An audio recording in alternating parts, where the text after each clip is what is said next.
Assalamualaikum warahmatullahi wabarakatuh. Waalaikumsalam warahmatullahi wabarakatuh. Alhamdulillah, wassalatu wassalamu ala Rasulillah Sayyidina Muhammad ibn Abdillah wa ala alihi wa sahbihi wa man wala wa la hawla wa la quwwata illa billah, amma ba'd. Hadratul mukarramin, ma'asyiral ulama al-fudala, ma'asyiral asatidzah al-kurama, bapak-bapak, ibu-ibu, serta para santri yang dirahmati oleh Allah. Alhamdulillah, malam hari ini kita memulai dan membuka ulang rutinan kita pembacaan Maulid Nabi di Majelis Al-Quran wal Maulid Pesantren Ilmu Al-Quran. Mudah-mudahan apa yang kita lakukan senantiasa mendapatkan keridhaan dari Allah Subhanahu wa taala dan juga mendapatkan kecintaan dari baginda Nabi Muhammad sallallahu alaihi wasallam. Bapak-bapak dan ibu-ibu, hadirin hadirat yang dirahmati oleh Allah, malam hari ini Ayahanda Ki Basri Alawi tidak bisa menyertai kehadiran kita di tempat ini karena beliau sedang istirahat karena sedikit kesehatannya terganggu. Jadi malam hari ini beliau tidak bisa menyertai kita di tempat yang sangat mulia ini, Yayasan Pendidikan Ilmu Al-Quran YPIQ. Namun kita tetap berharap, pertama mudah-mudahan beliau senantiasa diberi kesehatan, diberi kesembuhan, dan juga diperpanjang usianya sehingga dapat menyertai hari-hari kita dalam menuntut ilmu dan mencari pahala serta mengharapkan barokah. Allahumma amin. Bapak-bapak dan ibu-ibu, sebagaimana rutinan kita setelah pembacaan Maulid Al-Habsyi, yaitu Maulid yang digubah oleh Al-Habib Ali bin Muhammad bin Husain Al-Habsyi, maka dilanjutkan dengan pembacaan kitab Risalah Ahli Sunnah wal Jamaah yang dikarang oleh Hadratus Syekh Haji Hasyim Asy'ari. Pada penutupan pengajian kita itu saya membacakan buku beliau terkait dengan beberapa faham-faham yang bermekaran di Indonesia saat Mbah Hasyim Asy'ari masih hidup. Nah, untuk mengulang sedikit di antara dari aliran-aliran yang dinyatakan sesat oleh Mbah Hasyim Asy'ari atau min ahlul bid'ah, termasuk orang pelaku bid'ah adalah wa minhum, di antaranya kata Mbah Hasyim Asy'ari adalah firqatun yatba'una ra'ya Muhammad Abdu wa Rasyid Ridho wa ya'khuduna min bid'ati Muhammad ibn Abdul Wahhab An-Najdi wa Ahmad ibn Taimiyah wa tilmidaihi Ibnul Qayyim wa Ibn Abdul Hadi, yaitu aliran yang dimotori oleh Muhammad Abdu dan Rasyid Ridho. Itu aliran yang dimotori oleh Muhammad Abdu dan Rasyid Ridho, yang mereka itu mengambil dari bid'ahnya Muhammad bin Abdul Wahhab An-Najdi As-Saudi. Kemudian juga mereka mengambil dari bid'ahnya Syekh Ahmad Ibn Taimiyah dan kedua muridnya itu Ibnul Qayyim dan Ibnu Abdul Hadi. Itu yang ditulis dan diterangkan oleh Mbah Hasyim Asy'ari yang kita bahas pada pertemuan sebelumnya.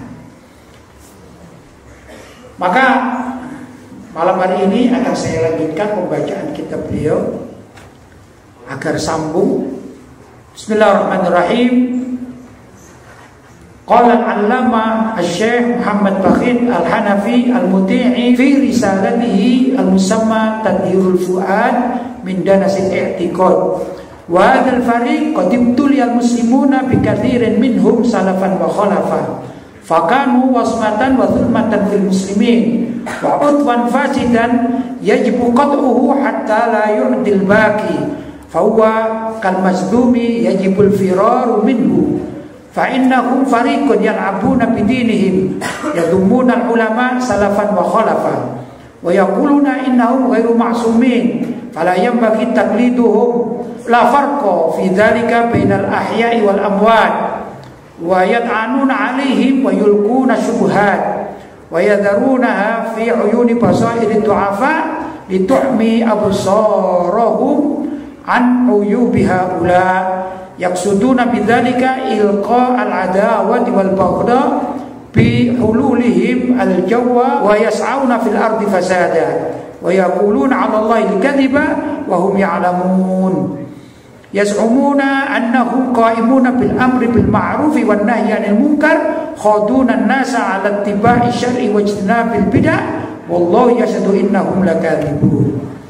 Itu pelajaran yang hari ini akan saya terangkan.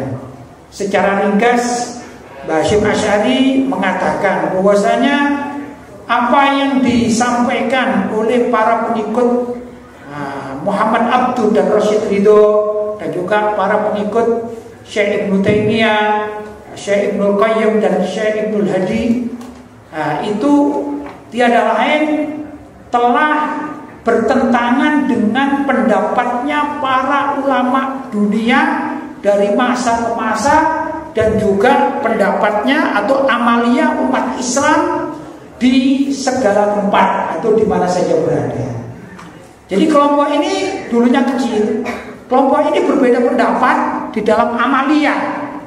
Di antaranya yang dulu pernah saya terangkan adalah kelompok Muhammad Abduh dan Rasyid Ridho serta yang diikutinya itu menyatakan orang yang musafir ke Madinah khusus untuk berziarah ke makam Nabi Muhammad SAW.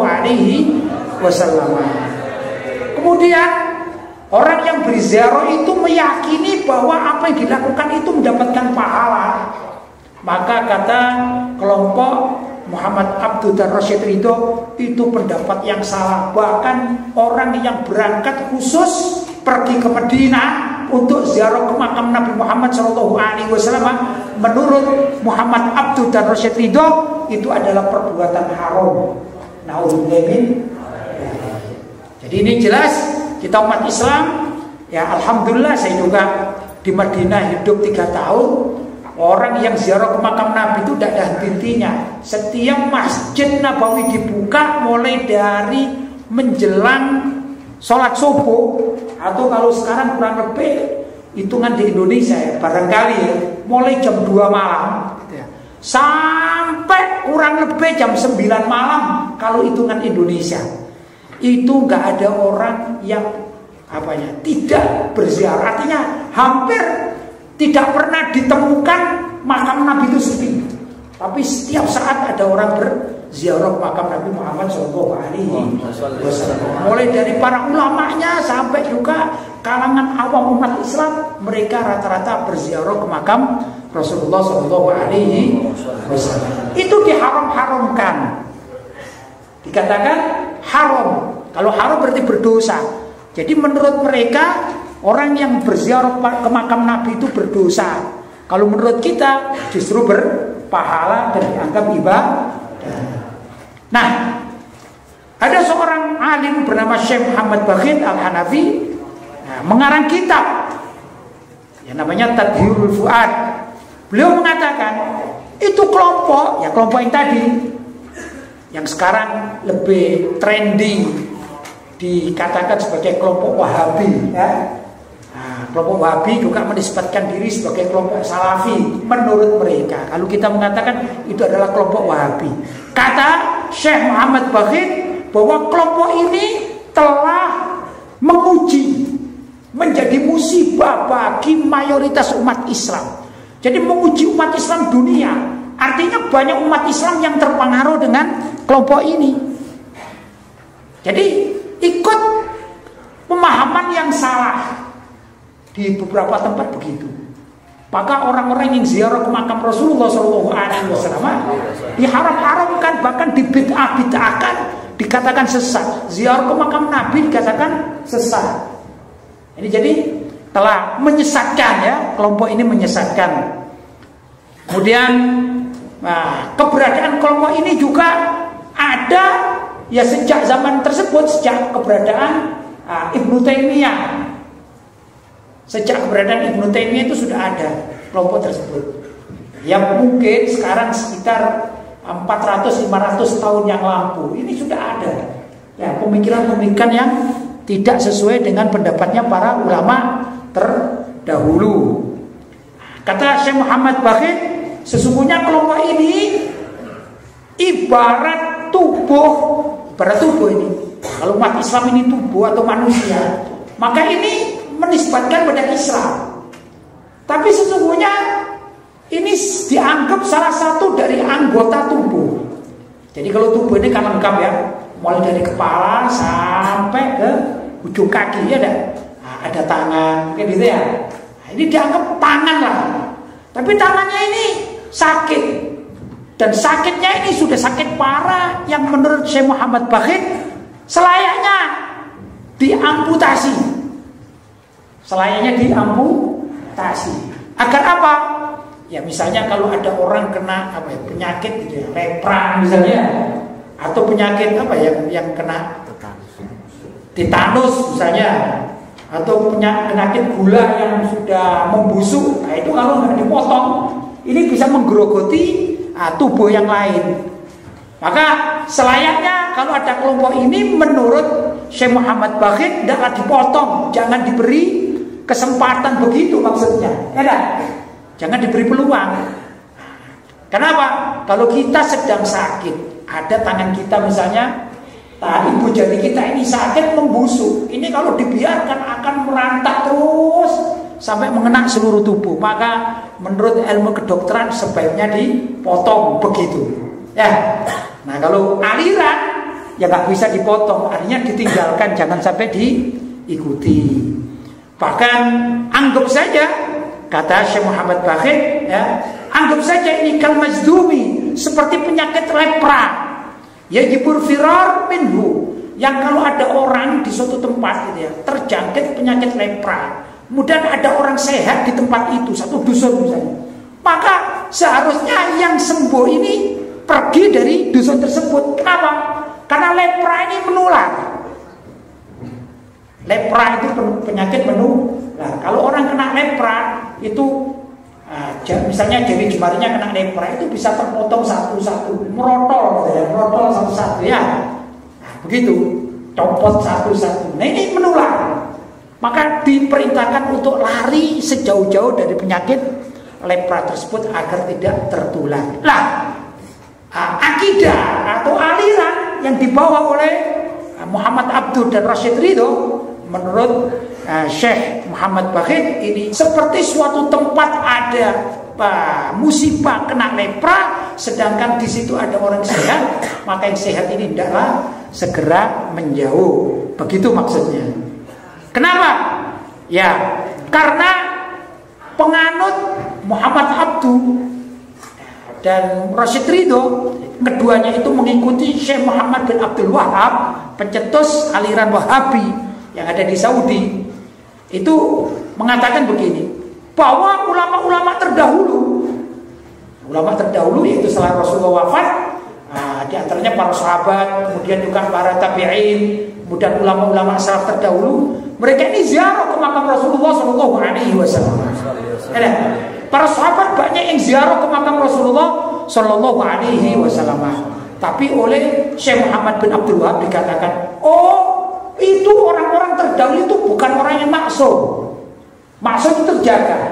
Sedangkan yang maksum itu hanya para nabi dan para rasul saja. Maka para sahabat itu pun ya banyak salah, para tabiin banyak salah, ya, para ulama-ulama salaf juga mungkin salah. Kenapa? Karena mereka berziarah ke makam Rasul Shallallahu Alaihi Wasallam. Ini juga salah dan berdosa. Karena itu jangan diikuti. Itu pengakuan dari aliran Wahabi. Begitu kurang lebih. Nah ini dikatakan oleh orang-orang Wahabi bahwa tidak ada bedanya ulama-ulama yang wafat maupun yang hidup, kalau mereka masih suka ziarah ke makam Rasulullah Shallallahu Alaihi Wasallam, ya, maka sesungguhnya kata aliran Wahabi ini, mereka adalah orang-orang yang tersesat.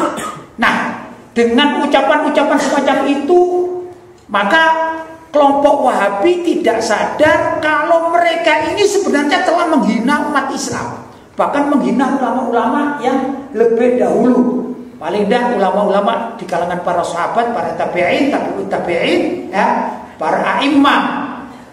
Itu dikatakan tidak ngerti agama, sesat mereka. Na'udzubillah min. Nah, karena itu hendaklah kita umat Islam yang memahami atau menyadari sesungguhnya kita yang bermazhab Asy-Syafi'i di dalam berfikih dan bermazhab akidahnya Imam Asy'ari dan Imam Maturidi. Kemudian kita juga penganut salah satunya adalah mazhab tasawuf, di antaranya Imam Ghazali, ya, di antaranya Syekh Imam Al-Junaid Al-Baghdadi, ya.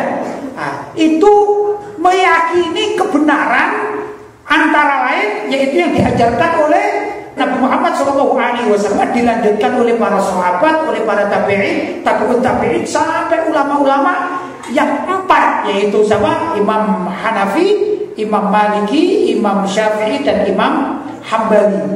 Mereka ini ahli ziarah kubur. Mereka ini ahli ziarah makam Rasulullah SAW, dan juga mereka adalah ahli ziarah ulama-ulama terkemuka. Itu yang kita ikuti. Di dalam sebuah hadis, memang hadis ini bukan hadis sahih, tapi bisa diamalkan untuk fadhailul a'mal. Nabi Muhammad SAW bersabda, "Man zara qabri wajabat lahu syafaati." Siapa orang yang ziarah makamku, kata Nabi Muhammad SAW, maka dia kelak akan mendapatkan syafaatku. Maka wajib atasnya untuk mendapatkan syafaatku. Karena itu kita kalau ada kesempatan untuk berziarah atau sedang pergi ke Makkah, ke Madinah, mungkin untuk umroh, mungkin untuk haji, maka jangan mengikuti pendapat Wahabi yang mereka melarang ziarah makam Rasulullah SAW, tapi kita mengikuti ajaran para ulama atau jumhurul ulama, mayoritas ulama yang menganjurkan kita untuk tetap ziarah makam Rasulullah SAW. Bapak-bapak dan ibu-ibu, ini sedikit dari ringkasan apa yang saya baca tadi. Mudah-mudahan ada manfaatnya. Mudah-mudahan kita ditakdirkan untuk dapat berziarah ke makam Rasulullah SAW. Mudah-mudahan kita sampai ke kota Makkah untuk berumrah dan berhaji. Mudah-mudahan kita sampai ke kota Madinah untuk bisa berjumpa dan juga berziarah ke makam-makam Nabi Muhammad SAW. Mudah-mudahan kegiatan kita ini diridhoi oleh Allah SWT dan kita mendapatkan syafaat dari Nabi Muhammad SAW. Barangkali itu yang dapat saya sampaikan. Kurang lebihnya mohon maaf yang sebesar-besarnya. Hadza ma aqulu lakum wal 'afwu minkum. Wassalamu alaikum warahmatullahi wabarakatuh.